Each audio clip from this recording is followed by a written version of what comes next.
So hello and welcome, happy Friday. Today is Friday, May the 7th, and this is Backyard Beekeeping Questions and Answers, episode number 109. As you saw in the opening, it's 39 degrees Fahrenheit outside. What's that in Celsius? Well, about 4 degrees Celsius. And since I started that opening sequence, the temperatures have risen 1 degree. So this is The Way to Be, and it's also a podcast on Podbean. So if you want to check that out, please do. You're welcome there. And if you're listening instead of watching, welcome also. If you're brand new and you want to know how to get your questions considered for a Friday Q&A episode, please write them down in the comment section below or follow the link in the video description, which will take you to my main website, which is thewaytobe.org. And what else is going on? Oh, in the opening photo, the thumbnail. Look at this thing. So I'm super happy. Guess what this is? This is a mini Layens hive, and it is 1/3 normal scale. And guess what? It's got all the little control wheels on the front, open, vented, queen excluder, just like a regular Layens hive. One of my viewers sent this to me. He made this. I don't have his permission to say his name, but it's got all the frames inside. It's got the divider board,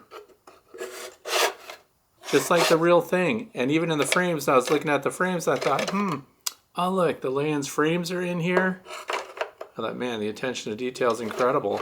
And then there's even pre-wired frames, and I was looking at this, and my wife was looking at it, I thought, wow, it'd be even cooler if maybe he put foundation in it. Then I pulled another one out. There's even mini foundation. Look at that. Each frame is numbered on the top. I really appreciate it. It's completely cool. And look at the back. Look at the quality of the engraving. That's right.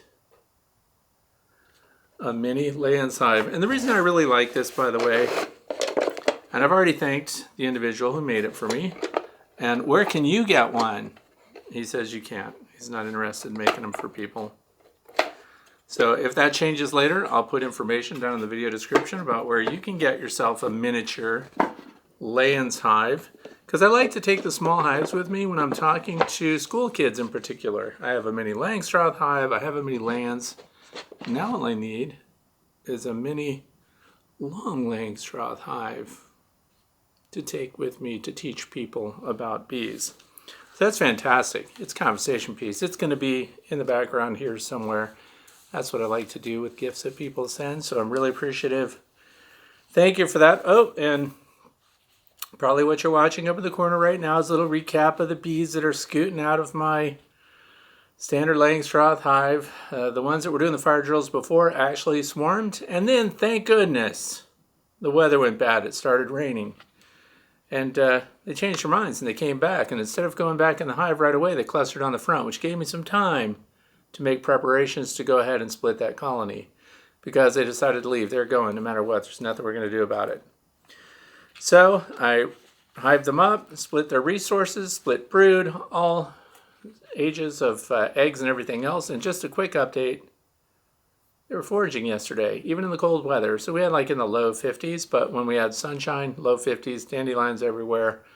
Apple trees are all in blossom, so there's a lot going on in the environment, and they're doing actually really well, and I can't wait to do updates on those in the coming weeks. So we headed them off, but they did have both super seizure cells in them and regular queen swarm cells around the periphery. So they had everything going on. Not able to find the queen. She actually might have gotten away. So anyway, don't forget, by the way, to click the like button because there's 109 episodes and you may forget which ones you've already seen. So by clicking the like button, you're going to know, hey, I've already seen that one. So let's jump right in today with Rose Robertson. Mr. Dunn, I'm wondering how far the swarm would travel if the queen's wing is clipped. And if they wind up in a pile on the ground, would they migrate to a swarm trap located in the very near vicinity, or where they would likely wind up on the ground? Additionally, if they refuse to enter the swarm trap, what would the swarm then do, as the queen could not fly back up to the entrance of the hive? And this is my starting question because it's an interesting one. There are people pretty polarized about the whole wing clipping thing about the queens. Somebody took the time to write me and explain why they're unsubscribing to everything I talk about, because I did mention that I was getting a clipped queen wing and therefore had a mutilated queen that the bees would reject and that she wouldn't be able to lay and everything else. So what is the point behind it? Why would you even do it? So first of all, what does wing clipping on a queen bee do for you? Well, it's kind of like clipping the flight wings, primary flights, on a chicken that you want to keep in a penned area. So you don't want her to be able to fly over the fence and get out. They just fly, and one side has a longer wing, and the ones with the flights clipped, they spiral down, and they can't fly over the fence, and then they can't get away, so then your chickens are safe. When it comes to your queen bee, though, there's a lot of discussion about it. Oh, surprise. There's a lot of people that are very negative on that, think it's mutilation of the queen. You're guaranteeing, these are quotes from other comments, people are saying that you're guaranteeing that those bees are going to reject that queen and they're going to be superseding her and all this other stuff. Anyway, I want to clear the air. So let's start with that. Have I clipped the wings on any of my queens in the past? Yes, particularly near the end of the year last year because I was tired of losing my bees. So they're still going to swarm. The instinct is still there. The preparations are still there. All the conditions that cause the bees to swarm, if the only thing you're altering is the queen, and if the only thing you're doing is clipping your queen's wings on one side. This is actually a long-standing practice by a bunch of very reputable beekeepers, so it's not like you don't need to villainize somebody who clips the wings. And I'm sorry that somebody unsubscribed over that very issue as a standalone issue, but I'm going to explain it a little bit. So what it does is it buys me time. So we lose the bees when the queen departs. And this time of year, and we're coming up mid-May here in the northeastern United States, in the state of Pennsylvania where I live, this is prime swarm season right now. So the only thing that's holding back is the rain and the cold. As soon as we get a hot day, there's going to be swarms bumping out of these colonies unless we do other environmental things to change that. So we already, just as the one that flew out a few days ago, we expanded the colony. They were supered. Somebody else said that, well, if you super them, you need to move the honey that they've stored up to the top, and the extra space needs to be below the honey and down close to the brood so they have that sense of immediate space for expansion. That makes perfect sense to me. So that's an environmental thing that you can do, things under your control. So that's a stimulant for the bees to swarm. But once these preparations are underway, then the queen, once they cap queen cells, whether they're supersedure cells, which happen in the middle of the field of the frames, or whether standard queen cells, which happen in the periphery, they're going to swarm once they cap them. How do I know that? Because I see it in the observation hive. So we see that once they produce the queen cells there, and there's always more than one, and once they start capping them, by the time they cap it, either the queen has already left and there's already been a swarm, which is often hard to tell with a huge population in there, or they're about to. So you can perform a split, and if you can find your queen, that's the big thing too. Find your queen and put her in the box that's leaving, that you're creating your new split with. So what happens if you don't catch it? See, I'm local to my bees. In other words, I'm always out and about. They're only 110 feet from where I'm sitting right now, something like that. And when I go outside often, I can hear the changes. I can hear what's going on, so I can go and check on them. So if the queen flew out and went to the ground, and the cluster, the swarm, is still with her, because eventually they're going to give up. If she can't fly, if she can't go the distance that they need to go in order to find a new cavity, they will ultimately abandon that queen. And that's kind of the worst part. You flat lose the queen if she's out there for a long time. Very rare that she finds her way back to the colony that she left if she has a clipped wing. So it does not slow down the swarming. All the other environmental things contribute as well. It's standard reproduction for bees. And, the most frustrating things for new beekeepers is you can do everything right, expand the colony, see what's going on, go around squashing queen cells, which, by the way, is a little bit dangerous. If you're squishing those queen cells and your queen flies out and swarms, you're leaving them with nothing unless there's eggs or very young larvae that they can develop queens from. But you have a much quicker turnaround, see, if you can keep the fully developed queen cells that are already there in their preparations for swarming. Those are going to be bigger, healthier, closer to hatching out of those queen cells, and then that queen then is accelerated down the pike, and it results in a quicker turnaround on rebuilding that colony once the others have swarmed out. But I want to address the question of many questions. You mutilate the queen. Did you hurt the queen? Will they reject the queen? Well, you know what? I don't want to just give you my opinion on that, because if they were going to reject her, the minute you clipped the queen's wings, and there are a lot of reasons why people do it other than the fact that the queen can't leave the hive and then fly off 300 yards or 400 yards or whatever the average is before they go to find a new cavity to occupy. People use it to identify their queens. So they clip them. Sometimes they clip both wings. They photograph their queen, which today with digital and everything else, back in the day when they were doing this, it was part of the identification process. And some people say, well, why don't you just paint a dot on the thorax of the queen? Well, as some of you may notice, when you paint that dot on the queen, that's great when they're brand new, but the queen is constantly being groomed by her retinue, by the attending nurse bees that take care of her.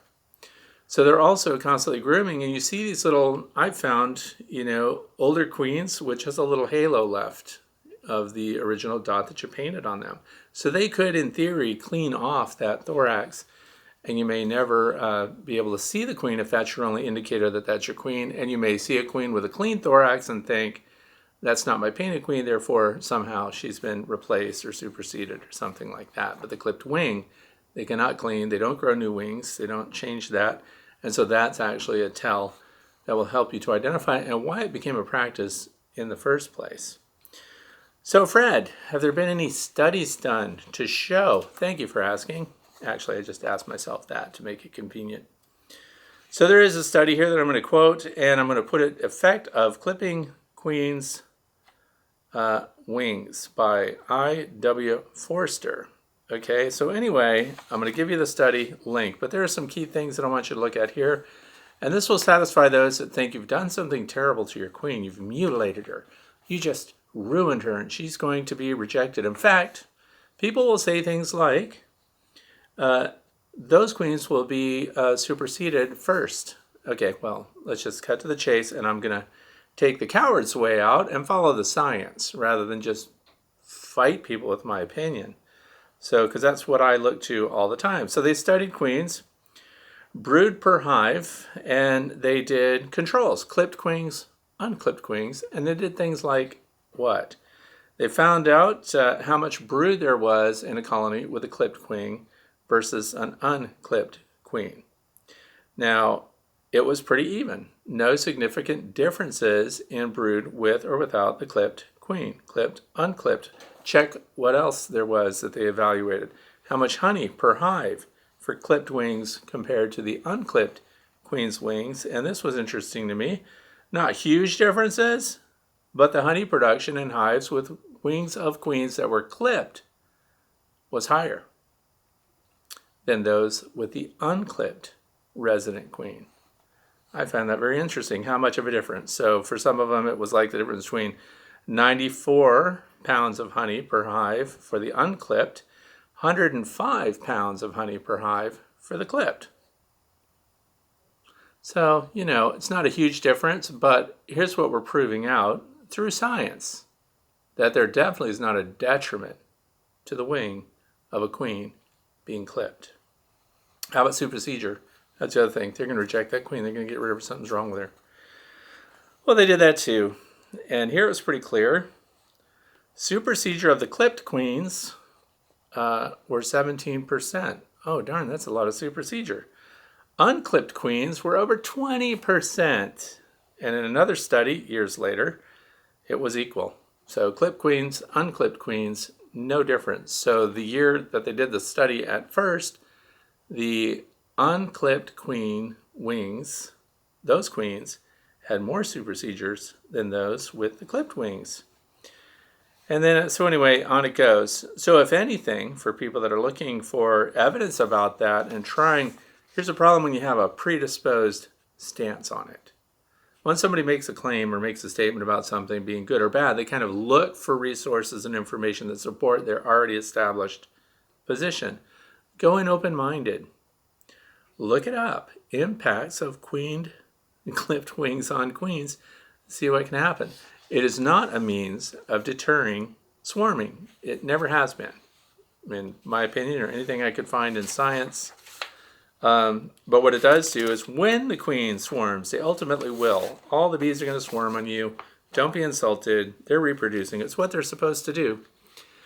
It just keeps her local. So it buys you some time so you can get her and then rehive her and keep a hold of that queen. And then you decide, you control when you can get rid of that queen. So no, it is not detrimental to the queen. No, it does not impact production in the hive, whether it's brood or honey. And it has no impact on supersedure. So there you go. That's very good. Science will be down in the video description below. Next question, number 2 from Nurse Steve. I wanted to share my recent experience I had this week. I have had a Langstroth hive set up for about half a year. And recently I was finally able to populate it with the bees after I received an order I had placed months ago. Everything was according to plan. The bees went right in. I had the queen in the little separate box. I had read that I should leave her in there for a week or so. Is that correct? To make sure the hive will accept her. So I'm going to stop right there and I'm going to address that part of the question. There is a big impact down the road regarding how long you leave that queen in the queen cage that she gets shipped in. So when she comes in this little queen cage and you put that in between the frames and you let those bees get acquainted with her and start spreading around her queen mandibular pheromone, and they're all doing that and they're all getting acquainted, they're all becoming connected to her. The most, in my opinion, time that should take is 3 days. If it goes beyond 3 days and they're not accepting her, you got a problem beyond that. But there's a bigger problem. This idea about keeping her in the cage for a week. Would she survive a week? Possibly.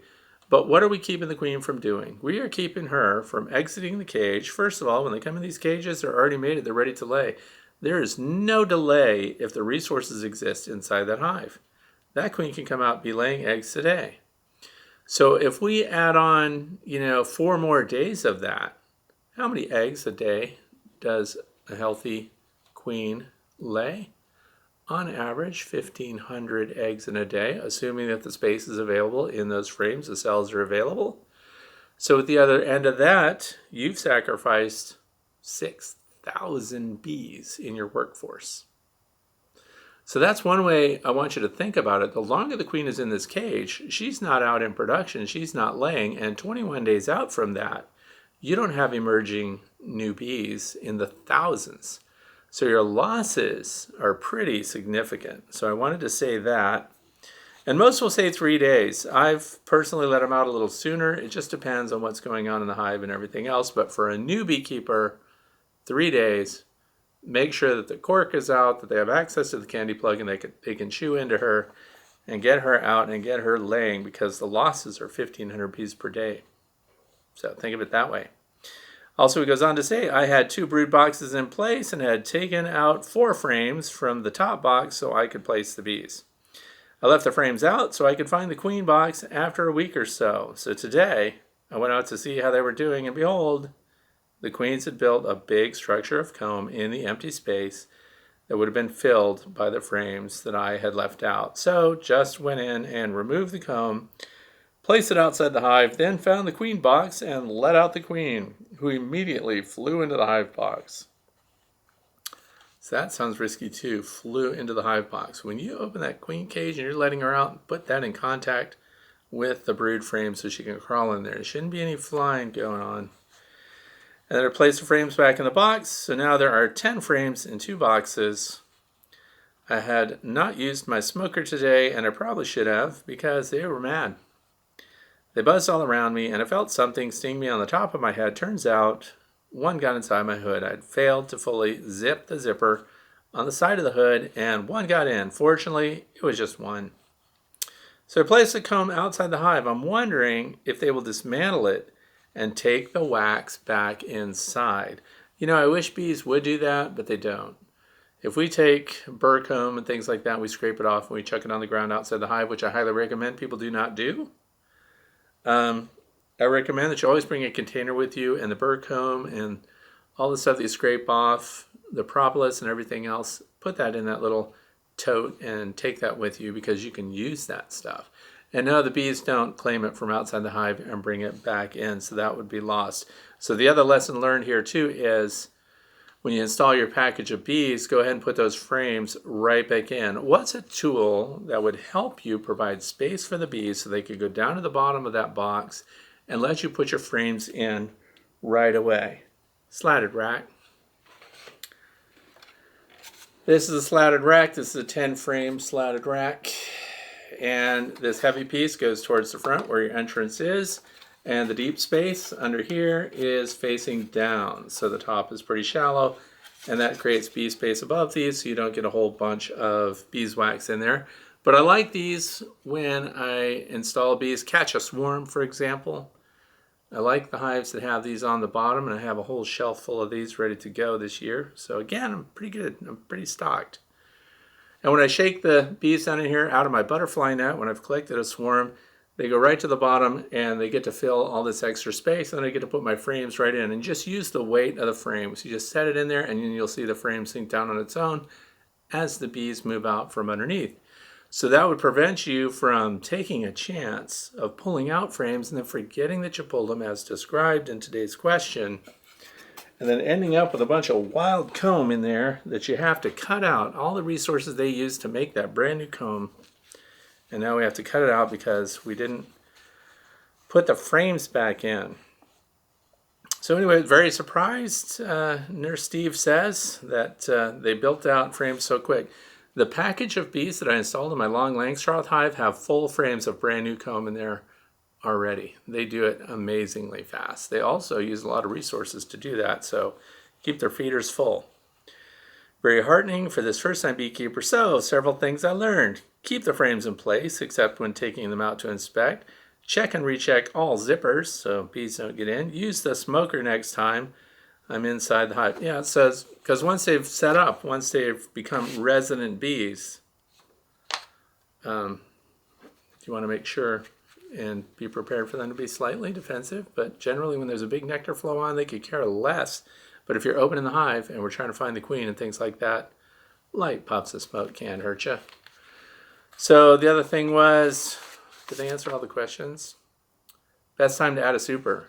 So once that deep box is full, you said 5 frames, but if it's an 8 or 10 frame deep box, when it's 70% full, it's time to put that medium super on there, or another deep if that's what you're using. But yeah, wait to add that on. Question number 3.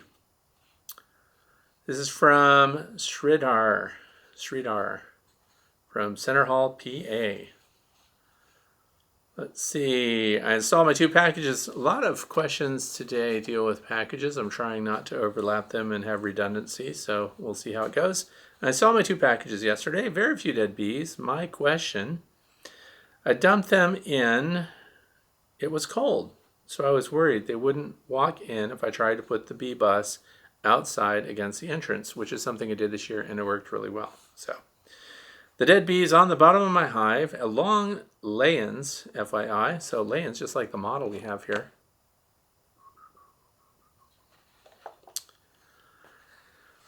So will they clean them out? So yeah, they will. Here's the thing. If there's a bunch of dead bees in there, which is the whole reason that this year I wanted to put the packages up against the entrance and let the bees walk in after I installed the queen inside, so a pheromone would be in there and they'd follow it in. It's because I wanted to avoid putting a whole bunch of dead bees in there. Plus this year that weird green gel came with it, that high fructose corn syrup gel that some people dumped right in their hives. Now they got a mess inside their hives. So I wanted to have that happen outside of the hive. So I tipped it on its side, put it right up against the entrance, and the one package that was full of live bees walked right in. So it's a method I plan to use going forward too. So, but what happens is the bees get about their business. What are their priorities? Their priorities are food and resources, nectar. So they want it because that's how they're going to generate the energy to do everything else they have to do. And they've got a queen with them. So they're also going to look at comb building and everything else, unless you've already got drawn comb for them.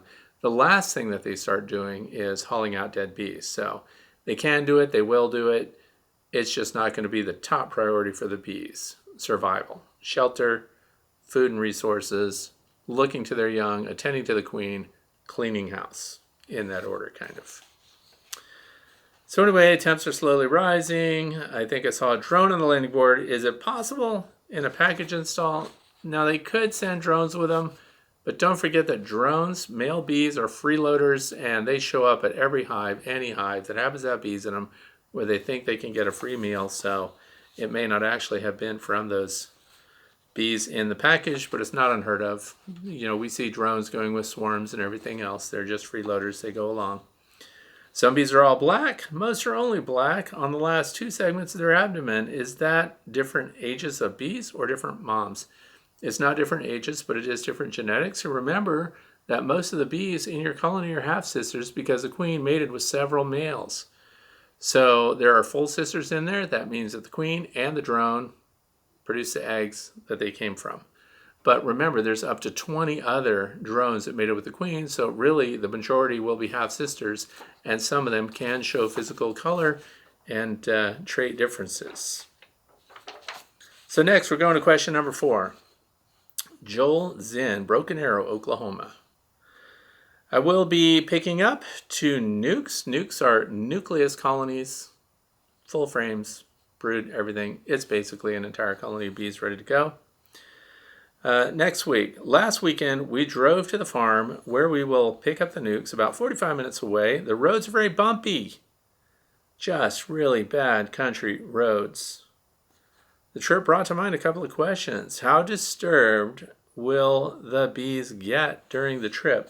Now, there is something I want you to think about. When you're transiting bees and you put them on the back seat of your car, if it's a car, if you've got them in the back of your truck or whatever, I want you to think about the orientation of the boxes and the frames relevant to your car. So let's pretend I'm in the driver's seat of the car, back seat's there, so we're driving this way. Don't put your boxes in so that the frames are sideways in the back. Why not? Well, because every time you hit your brakes, every time you accelerate, there is something called frame slap. So they actually, if you hit your brakes, they're banging into each other. So what do? You change the orientation of your box. So you run your frames longitudinal parallel with the direction of travel.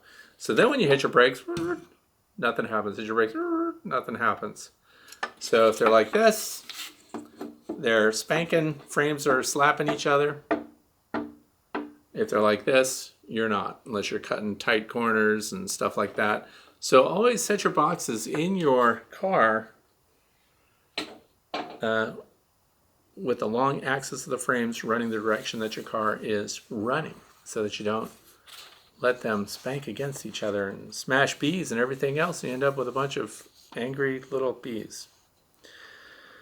Next part of the question is, how long after we pick up the bees and travel the 45 minutes home should we wait to move them into their new home? It may be close to dark before we get home. So when reading Bee People, the author said not to tend your bees after dark. That is very true. Always work your bees in daylight. When you go out at night, the bees fly out and can't find their way back because it's dark. And if you've got a headlight on your head or something, one of those little working spotlights on your head, guess where they're going to go? Towards the light. Guess what else bees do at night? They crawl on everything. So they get on the ground in front of the hive while you're disturbing them. They can't find their way back. They don't fly in the dark. Their eyesight isn't great to begin with.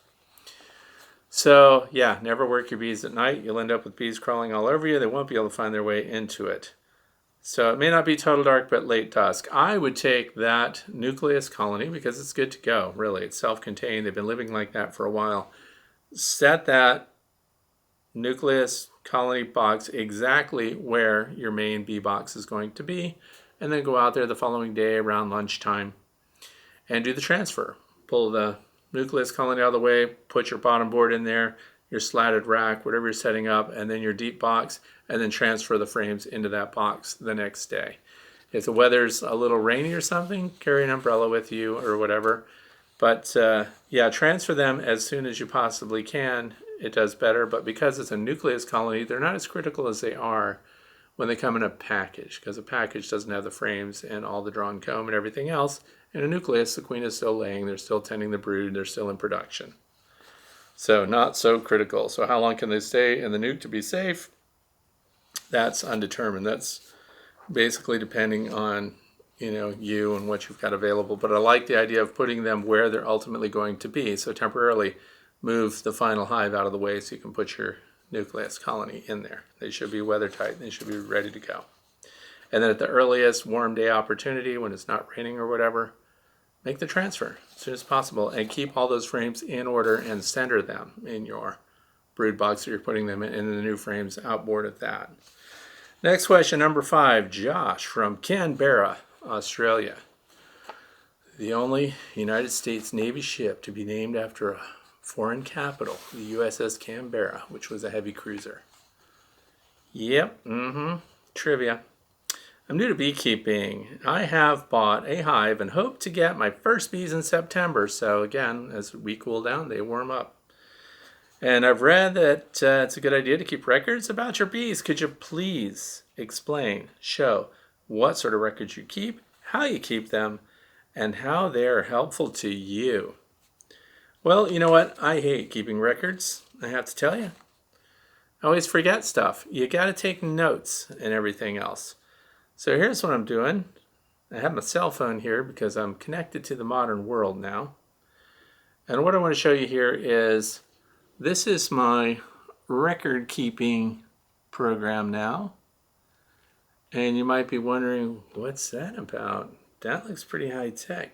That looks pretty, 2021 for Mr. Dunn. And what it is, it's software. And what's it called? It's called Beekeep Pal, BeeKeeppal.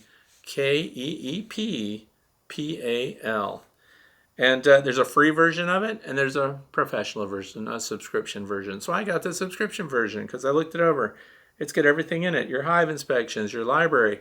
It also, by the way, is a way to keep track of all your expenses, your gains, your losses, your equipment.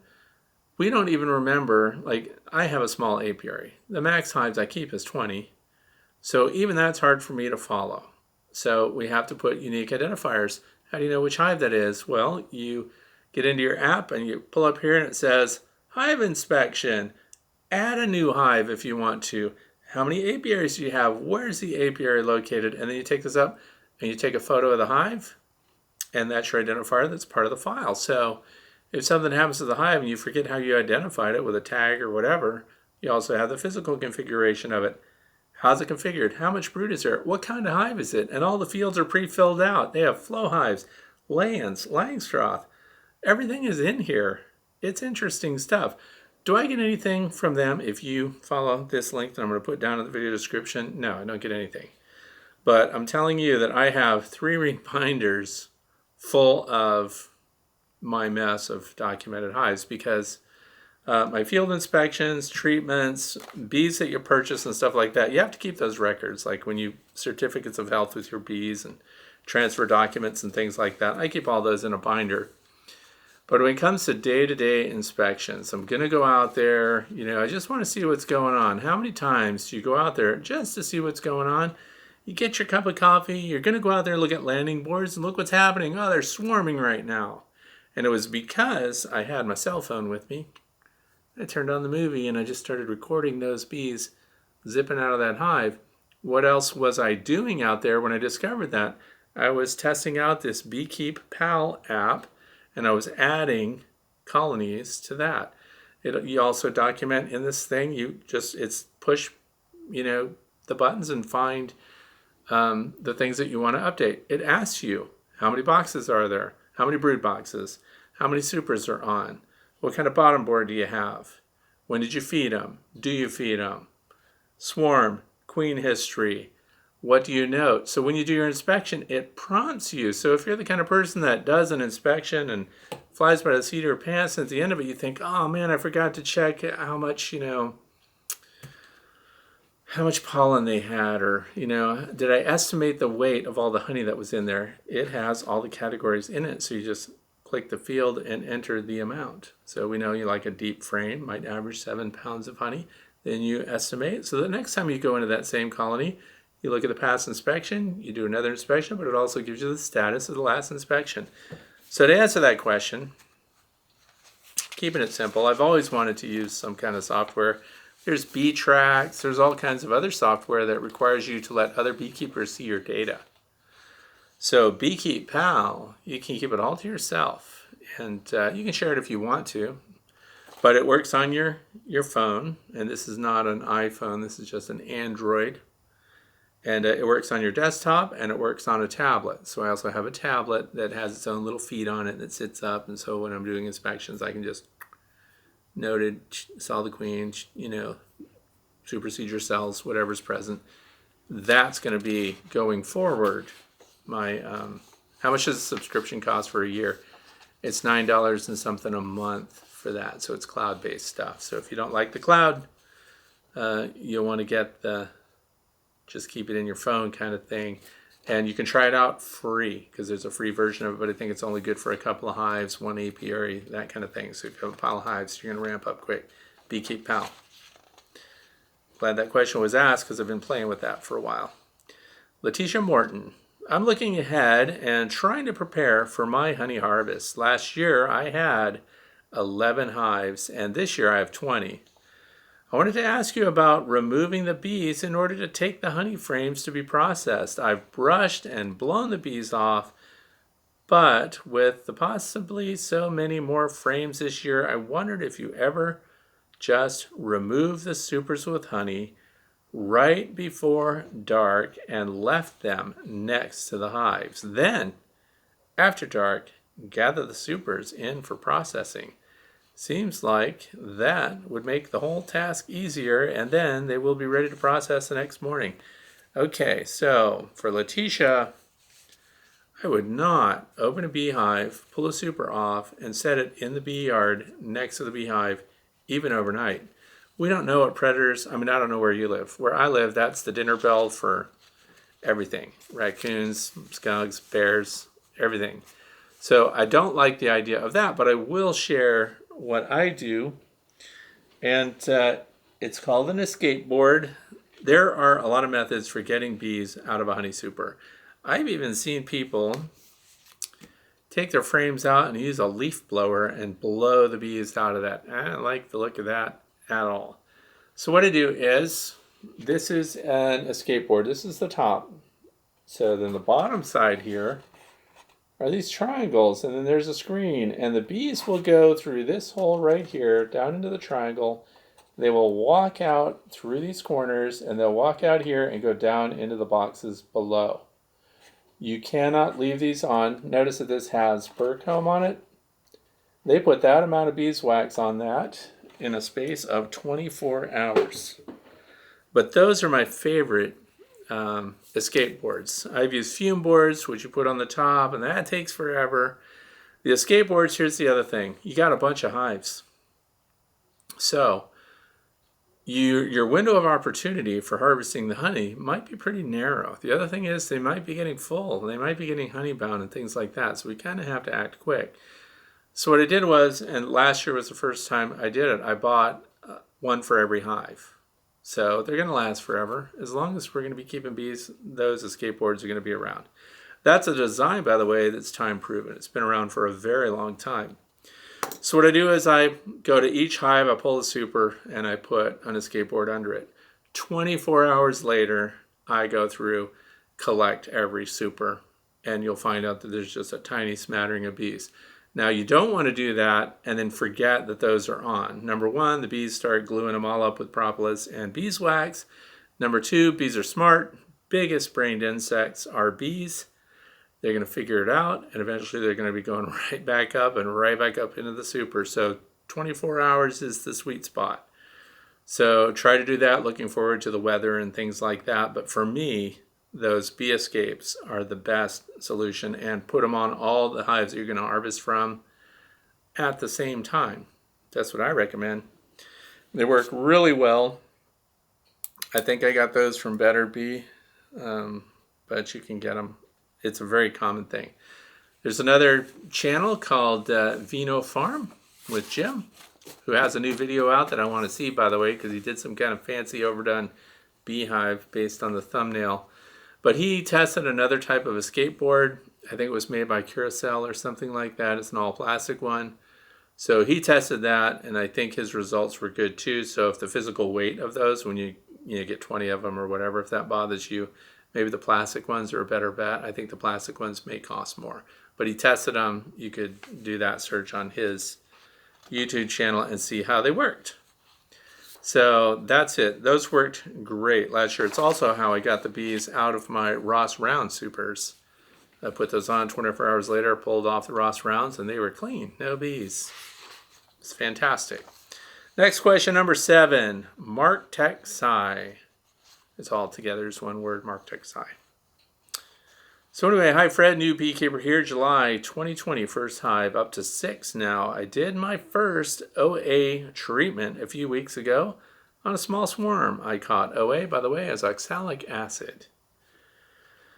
I had a small swarm I caught, and it had some mites below the screen bottom board the next morning. Looks like I got a ton of them, so I'm happy with that. And now I have all I need to keep my other hives healthy due to your OA videos. With all that said, can you please compare and contrast the different mite treatments available and explain why you chose the oxalic acid sublimation method?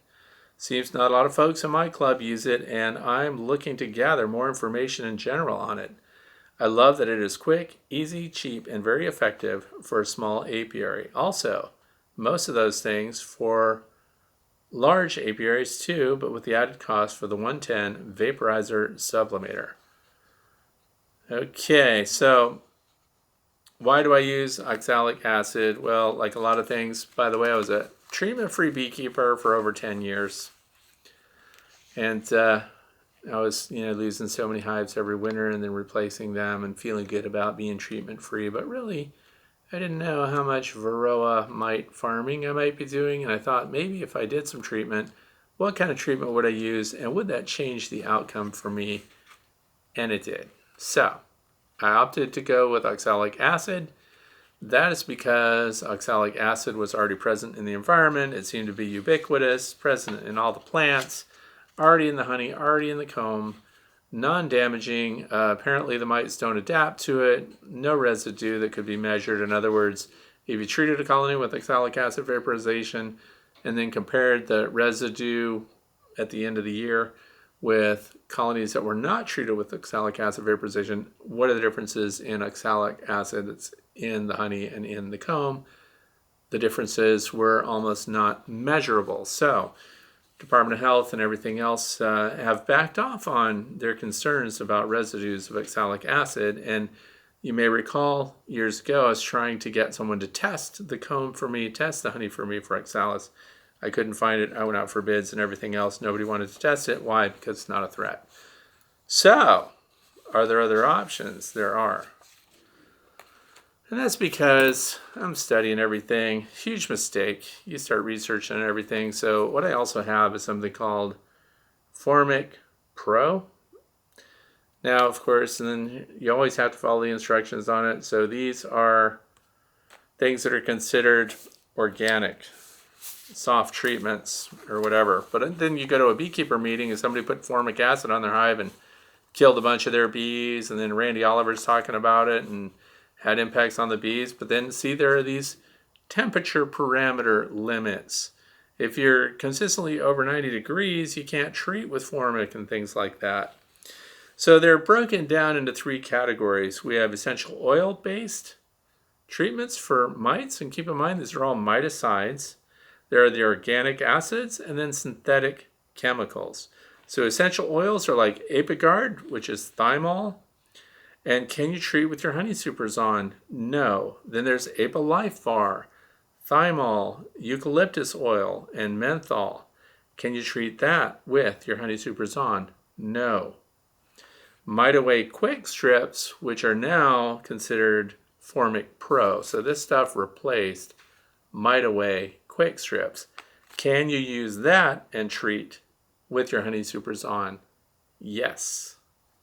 So these are options. And the oxalic acid, they used to say you cannot treat with your Honey Super Zon. That's up for debate now because, of course, federally it's been approved. We still have to catch up with the details, and the labeling of the treatment has to catch up and say that you can treat with your Honey Super Zon. Now the other thing is about, does it work with any of these things? Also, let me go on, there's HopGuard, and can you put HopGuard on with your Honey Super Zon? Yes, but also there's critical temperatures associated with that too.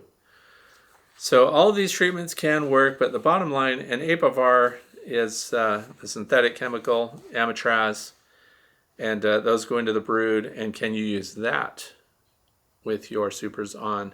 No. Treatments to avoid, Apistan and Checkmite Plus. Those build treatment chemical residues in your hive for long periods of time in the comb and everything else.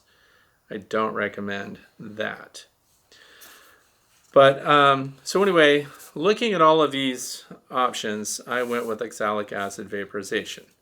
When is that most effective? In the wintertime, times when there are the lowest brood. Why? Because phoretic mites or exposed mites, it is not effective in treating with the caps and the brood that's in pupa state, which is where the mites are reproducing, and that's how I ended up with Formic Pro. It was recommended by somebody I highly respect, and I bought a bunch of it. It has a 2-year shelf life. I'm only going to use it if the mite counts demonstrate that it's necessary. So I'm going to try oxalic acid vaporization. The only way you prove or disprove that any method is working is to use it in accordance with the procedure that they use to get it approved as a miticide to begin with.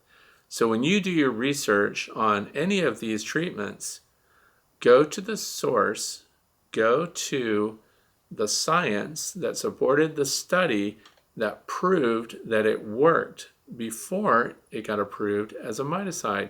Because a company here in the United States cannot just say, we have a miticide, we think it's going to work, we're going to sell it as a miticide, and you're going to tell people that it's okay to put that in your hives, and you're going to tell people that it's effective. No. They have to put together a very detailed study with controls to show exactly what miticide was used, and that's where we get into gray water when it comes to the oxalic acid that people are using to do their oxalic acid vaporization or dribble, or if they're doing the spray on packages and things like that. There was a very specific compound of oxalic acid that was used to get that approval. So you need to go to the original study, and they're posted. That's public domain. You can find it. You can read it. And that's why there are, in fact, differences in the oxalic acid that was used to get that approved as a miticide. They had to prove it worked, or they wouldn't have got approval to use it as a miticide here in the United States. To prove it works, they had to lock down the parameters, the chemical parameters of the oxalates that they're going to use. So then if we come in and we go, oh, it's wood bleach, and we go to the hardware store and we get wood bleach, that's oxalic acid, and we go off and use it, there is stuff that is not required to be on that label, because that oxalic acid that you just bought is not what was approved, number one. And number two, they don't have any labeling requirements as a wood bleach to tell you what else might be in that oxalic acid. They don't. They don't even have to prove traceability of anything. So I'm trying to tell people, if you're going to use oxalic acid, first of all, look at the study that got it approved in the first place. And now we've ramped up and it's even approved with Honey Super Zon, but the labeling has to catch up. But when you look at this stuff, and I was just like, I put myself on report. I went out there and I found 99.9%. I figured whatever the purest oxalic acid out there was, that's what I should use. The truth is, the stuff that you buy that is part of the approval is only 97% acid dihydrite. So the composition of this material may actually differ a lot from what you're buying elsewhere, not labeled specifically for oxalic acid treatments. And you can get the stuff that's approved from Dadant and Better Bee, and maybe there's other places too. But if it's not labeled for it, if it's not matching up with what was in that original study and approval method, I wouldn't touch it. But what is your proof that what you're using is going to work? And we have this discussion too because I have concerns about Formic Pro, because it, when you put that strip in there on the brood, and it's good, it treats through brood, capped brood, so that's a plus, right? And Randy Oliver is doing studies, very honest about it, and the fact that he went beyond the parameters temperature-wise. And then there's the 2-strip treatment for a 7-day period, or you can do, 6 days and then 6 more days, whatever the label tells you, 1 strip at a time. And that seemed to have better efficacy. It was more efficient at killing the mites in the capped pupa and phoretic in the open. But what did the bees do? The bees went out of the hive and massed on the front of it. And if you've got an apiary with a whole bunch of hives in a row, and what are we treating? We're treating the colonies that had the highest mite counts that require treatment. So whatever the acceptable threshold of that is for you, if it's 3%, 2%, 1%, whatever the mite load is based on your mite counts that inspired you to treat, you could be driving bees out with Formic Pro. And when I asked these questions, they said, that study just hasn't been done yet. So in other words, there's no conclusive answer to that, but bee drift is a real potential there. So you treat a loaded colony and the bees all scoot out and they're on the front of the hive because you can't lock them up. The treatment lasts over a week. So you can't close up the hive and keep all your bees in there. They still have to forage, they still have to do everything, and they have to be vented because that stuff is off-gassing. That's how it works. And it's also the strongest in the first 3 days. After that, it tapers off. But so you have the potential to have mite-loaded bees zipping out of that colony and moving over and moving into other colonies. And they've done counts to see how many bees drift into other colonies. What's the composition of that colony's workforce? And these are the bee counters that found them at the extreme end of it. Over 30% of the bees in a colony were not from the colony. So I have concerns about that. So the thing is, if you had a small group of colonies, would you be treating all of them then if you had a mite bomb amongst them, if there was going to be bee drift? If the treatment that you're going to use is going to send those bees out and they have the opportunity to drift to other colonies, I think that opportunity is reduced with oxalic acid vaporization. Because for that treatment, 10 minutes of exposure, you've closed them up, they all get the residue on them, it settles, the microparticles of the oxalic acid settles all over the interior surfaces on the bees and everything else. And they still don't completely understand why it works as a miticide, only that it works. But your conclusive proof that what you're doing works or does not work will be in the follow-on mite count inspections that you do. And it's something that people tell me every year. I did treatments. I put, I did oxalic acid. I did, I put Apiguard. I did Apilife. I did Mitaway Quick. I did Hopguard, just whatever they use. And my bees died. So I know it wasn't mites. Oh, so what was your mite count after you did the treatment? Well, I didn't do that. But I did the treatment, so I know it works. You don't know what works unless you've done an inspection. You don't know what the effectiveness is, the way you treated and the parameters that you treated, and what was going on in your colony until you do effective mite counts afterwards to see that it's proven. Because some people look at the bottom boards, they look at the screens, they look at the trays and the flow hives and things like that, which are super convenient for seeing that mites are dying. There's a bunch of them on there, but we don't know what the mite load really was. So now you have to do a follow-up count. If you don't want to kill off a bunch of bees, do a sugar shake. You got the time? Do a sugar shake. You're a backyard beekeeper. If you want and then of course we can do the lethal test, half a cup of bees and wash them in Dawn dish detergent, which is what I would use now. because the mites free up and fall off even before they're even agitated. And because we're backyard beekeepers, not big commercial people, we can collect each one of those in a little sippy cup and mark it. The soapy water, dump the bees right in it. You're going to kill them anyway. And then you can take them to the kitchen the way I like to do and wash them off through a sieve and into the paper coffee filters. And then get what you want. And then get your thing out and update your mite counts on your program here and document what they were. And then you know where the hives stand. Because here's the thing, if I had to treat every hive in my apiary with some kind of miticide, Formic Pro is expensive stuff. A lot of this stuff is expensive. Let me tell you what's cheap. Apabioxol, the oxalic acid. Even when you get the good stuff, the real stuff, the approved stuff, you're talking 50 cents a treatment per hive. So you get a bunch of hives. And if you've got that ProVap, I understand that's expensive. But my wife and I get out there and we go right down the line. She covers the front. I put the oxalic acid in the back and off we go. And then the next time you go through and you collect the bees and do your mite counts. So you get what you inspect, not what you expect. So there's that. Pre-count, post-count. And those are the options out there, and the only ones I can attest to that I've absolutely used myself is oxalic acid vaporization, because the success with my bees with oxalic acid has been fantastic. Maybe it's not the same down in the south. Maybe humidity plays. Maybe hive configuration has something to do with it. Bee stock has a lot to do with it.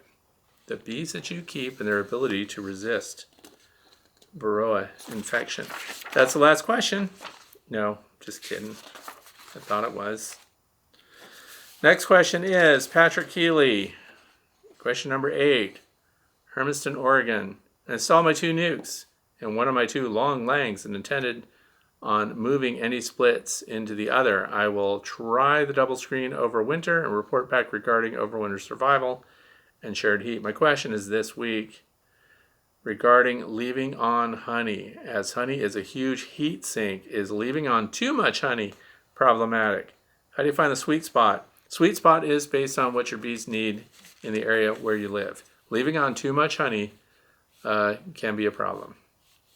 It's happened to me time again. The strongest colonies I've had going into winter with 4 supers on them because there were wall-to-wall bees in there, just as you described. That is more space than the bees really want to occupy and maintain in wintertime when they're clustered and they're tight. And too much honey just means that you have opportunity for that to get moldy, for moisture to build, and it is a heat sink, just like you've said. It gets very cold in the wintertime. The bees are not heating the entire interior of the hive. There is secondary heat that comes off of them, but they're really heating the cluster, and that heat and moisture that goes up there, if they're down here and 2 boxes up, you have a bunch of wall-to-wall honey stored. That is almost at the outside temperature, and now we've got a dew point that's obtained inside on those frames of honey, and you're just ruining the honey. So 50 to 100 pounds of honey is the max here. So for me, that's the deep box where the brood is and everything else, and up to 2 medium supers is more than they need. And this year, because I put an insulated cover on every single one of my hives, I had the lowest honey consumption of any year I can remember. They didn't even finish using up the medium honey super on there. So there's another factor in that, and that is if you insulate the hive cover, if nothing else. None of my hives are insulated. But if you insulate the cover, then it showed that the bees needed less resource as far as honey goes to get them through the winter. So we end up with this big surplus in spring. So yeah, the sweet spot is, according to Dr. Tom Seeley, 1 deep, 1 medium, and that's in Ithaca, New York, or the Arnott Forest, or wherever he wanted to do his studies. But 1 deep, 1 medium seemed to be optimum for Tom Seeley, and that latitude-wise is pretty similar to where I am. So, and that has worked for me here.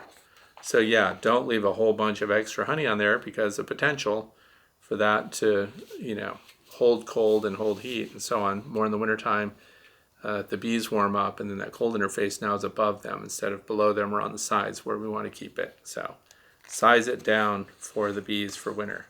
Mark Lowry, Question number 9. About a week ago, I inspected my strongest hive and found what looked like a recently emerged queen cell, as if they had superseded the old queen or had sent off a small swarm.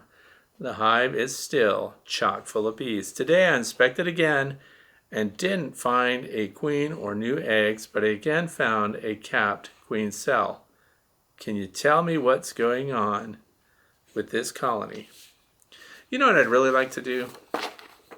Go and inspect people's bees and do YouTube videos, getting a little history of the colony, and then we go through and we do these cold inspections, and see what's going on. So in my area, Erie County, if you've got a colony of bees and you want those inspected and you want to see what's going on with them, you got questions about the queen cells and stuff, and you don't mind having a YouTube video made, let me know. Let's talk. I might get a chance to get over there and do an inspection and get a video of it. So I really can't tell what's going on, but I do know this. Capped queen cells are indicators that they're going to swarm or they have swarmed. That's just through the observation hive. Whenever I see it, they're building out the queen cells, they're getting really long. The minute they cap it, and before that queen hatches is when they're definitely getting out of there. So once it's capped, how long do you have? Like 5 days max before a new queen hatches out of there if it's a queen cell. So within that time frame, the existing queen is going to get out of there. So when I see that, I know it's going to happen because I've been in there recording queen piping sounds before and getting all that audio and stuff for people that have been asking for it. And then there you go. There goes the swarm. Just happened to be there. Then you collect the swarm. But anyway, what this tells me is if they haven't swarmed, they're going to very soon. So if you can do a split, get a hold of the queen or whatever. You have so many bees. Personally, I would split that hive. See if you can find the queen. If you can't, then take queen cells and put them in each hive, eggs and everything else, and of course brood and nurse bees in each hive. I would do a split. Mark Bidwell. Frederick, I did a split because I saw queen cells. The split seems fine. The old queen in a new hive. Been seeing bearding on the parent colony, and after a week or two, pretty sure the parent colony swarmed and landed in my birch tree trap on a deer stand. What I'm wondering is that a virgin swarm, I thought when a virgin emerged, she flew off to get mated without half the population, but this seems to be a fair-sized swarm. I haven't had a chance to reinspect and look for a new queen. The rehive swarm or relocated now, and when I rehived them, they seemed to be fanning Nasinoff, telling me all is well. Just never heard of virgins bringing so much population with them, and there's still activities and additional queen cells in the parent colony. Man, swarming and queen cells and everything's going nuts this year. But I will answer the question about the virgin queens. Why is a virgin queen swarming? Well, as we know that when we look and see that they're preparing to swarm in this big healthy colony, they make multiple queen cells. They don't all hatch at exactly the same time. They're not all capped at exactly the same time. So some emerge before others. So when the prime swarm leaves, and that's when the queen that's been laying, that's been running this hive for a long time as far as being the source for eggs and its population, when she leaves, the queen pheromone drops way down. And that's because there's no longer a mated queen present. But with the population still high and the instinct to swarm still being strong in the colony, the next queen that hatches out, if she does not zip around and sting all the other queens through there and take them out, she's going to swarm as well. So she's not going to be the resident queen. The other thing is sometimes the bees reject one of the queens that hatches out. They don't want her. They want the one that's still in the cell and they're waiting for her. So another queen can come out and she can leave. And when she leaves, she's not fertile. She's not laying. She's not mated. But a certain percentage of those bees will also go with her. That's when I find these little tiny swarms generally. But sometimes that immature queen, when she flies out, who's not been mated, can leave with a sizable swarm. And that's why when you hive them up, even though there's drawn comb and everything else, she's not laying right away. And that's because she has to finish sexually maturing. She had to get out of there so that she wouldn't be killed by another queen when she came out. So now you've got this described swarm of bees, and now we have to give her a couple of weeks actually to know if she's going to be good to lay, because she can take 10 days before she flies out and does successful mating flights. So this mating flight is not coincident with the actual departure with the swarm. They swarm first, get in their hive, get situated, then she flies out, does her mating flights at the drone congregation area, and then she comes back, and then she's in lay. So these are the tenuous periods of time, and also why once we hive these swarms, we have to keep track of them. A week later, look in on that and see if they're starting to lay eggs and stuff. You need to be aware, because we've got a critical time frame there where you could end up with a laying worker. But she had enough of a pheromone that she can create a cohesive group of bees that would occupy that colony, and she needs to be mated. Otherwise, they continue to dwindle and, of course, get weaker. More than 3 weeks out, you could start having a laying worker, and so on. So you're going to have to inspect to keep up with that, but it can be normal. You can have swarms that just go out of the same colony time and again. Even my tiny observation hive swarmed twice in 1 week once, and I caught both swarms. And both of those tiny swarms made it through winter, by the way. So it was interesting. But yeah, they swarm first, mate later when it's like that. Number 11, Tom Martin, lay-ins package installation. You mentioned having trouble with the queen cage fitting in between the lay-ins frames. I just did this, and that was this queen cage right here, by the way, that style.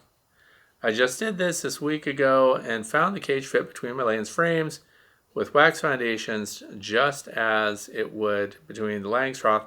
So this was really interesting because Tom said that to me, and I thought, because I mentioned that because of the way the lay-ins frames are,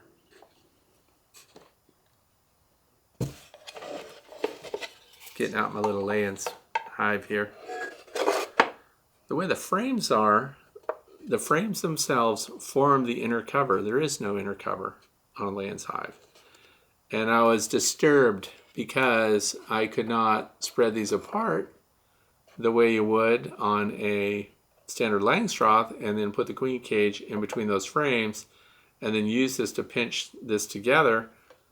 And then I thought, man, I'm a greenhorn when it comes to these lay-ins hives, because when Tom said that, I went out, I got 2 of the frames, I put them together. Sure enough, the top bar of these frames is much wider than a standard Langstroth. So I could take this, put this between 2 of them, bend this over the top of it. Of course, this is out of scale. I know, don't say anything. But then we could pinch these together with just the aluminum strip, and they would have come together, and my queen frame would have hung right between the 2 of them, just like that, and not have interfered with, even if they had foundation on them and stuff. So I missed the boat on that. But I'm really thankful to have keen viewers like that who can point out when I make that mistake, especially when it comes to new equipment. And I could have just put it right between those lay-ins frames because they are wide enough. But the good news is that would still work the way I did it, but this would be much better. Bend it, put it between those lay-ins frames, and then there you go. You're good to go. So that was good news. Could have done it different. They would have fit. And I'm still looking to populate that hive, of course, because my bees are dead. Showed up in a dead package. All right.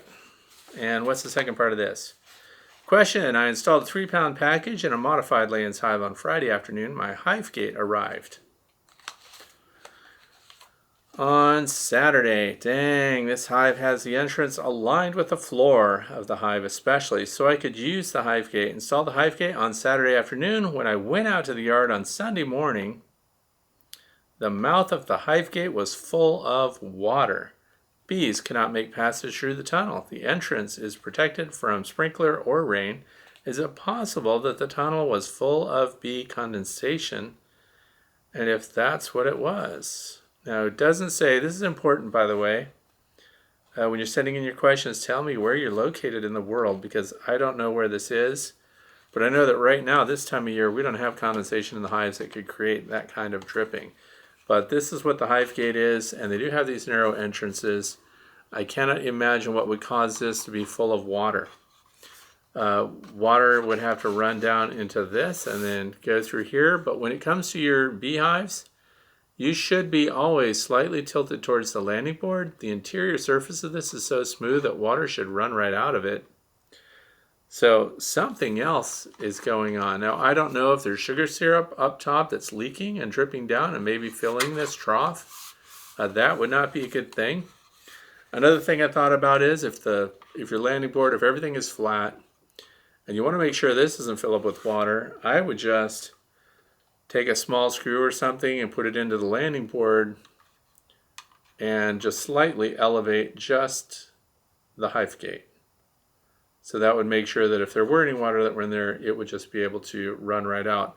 The other thing is I highly recommend you put on something like hive visors over your landing board area. So if you get driving rain, the moisture doesn't just drive right into the hive. We want to keep those things as dry as we can, especially when they get into a nectar flow and they're trying to dry their honey. We're working against them. Same goes for those of you who have removable trays underneath your hives. We need to check those frequently to make sure that no rain and water and moisture is building up in those trays, because that underneath the screen, the bees now have to dehydrate the tray as well. So keep all that stuff dry. But that's what I would do to resolve the problem. Tilt forward towards the landing board, or just put a shim underneath the interior end of that hive gate, tip it up, so any moisture can run out of there. Potato chimps, question number 12. Last question of the day for real this time. After seeing this, I began to feel nervous about my hive. And what he's talking about is he saw the bees all of a sudden swarming out of my hive there. I took a look at the hive in the morning, convinced they were about to swarm. Well, I pulled the 2 medium supers and then the second brood box so I could see what was going on in the bottom of the brood box. I did find a lot of drone comb and perhaps a couple of queen cups hanging off the bottom of the frames. It was hard to tell since it was mixed in with drone comb. I decided to scrape off the bottom of the frames. Afterward, I read that swarm cells tend to be located in the frames just above the bottom brood box. Do you think that scraping off the drone comb the bees added to the bottom of the frames will have any effect on the hive? Are the queen cups, the little ones that look a bit like terracotta bowls to me, sometimes made for practice or as backups? Okay, the queen cups, the ones that look like the little acorn caps, are almost always there. Bees have them, they're just there. And it is an insurance policy, so if they ever need to make a queen, the queen will come along and she can lay her egg in there, and then they can develop that into a full-blown queen cell. So scraping off drone comb and stuff like that, in my opinion, is not a big deal. They're going to come around and they're going to rebuild their little queen cups. And when you see a queen cup, that's the empty little cup. It doesn't mean they're ready to swarm. Doesn't mean anything. It means they've shaped a little cup, which is the beginnings of a queen cell, in the event that they ever have to make a replacement queen, known as a swarm cell, because it would be at the bottom of the frame instead of in the middle of a brood frame somewhere, which would be a supersedure queen cell. Last question of the day there. So I invite you to join us on Facebook if you have Facebook and you want to have a discussion there. If you want to post a question of your own, but you don't want to write it below this video, please go to thewaytobee.org, click on the page, The Way to Bee, and there's a form there for you to fill out and submit your question. And be ready for swarms. And we're going to follow up on the long Langstroth, which had the package install. So I'm going to show you what's going on there, because there's a lot of new comb going on in there. All we need is warm weather. That's all I need to get outside, take care of the bees. So I hope you learned something today. I hope those of you who submitted questions found that your questions were answered adequately. And I want to thank you for being here, spending your valuable time with me today. And I hope that you have a fantastic weekend. Thanks for watching.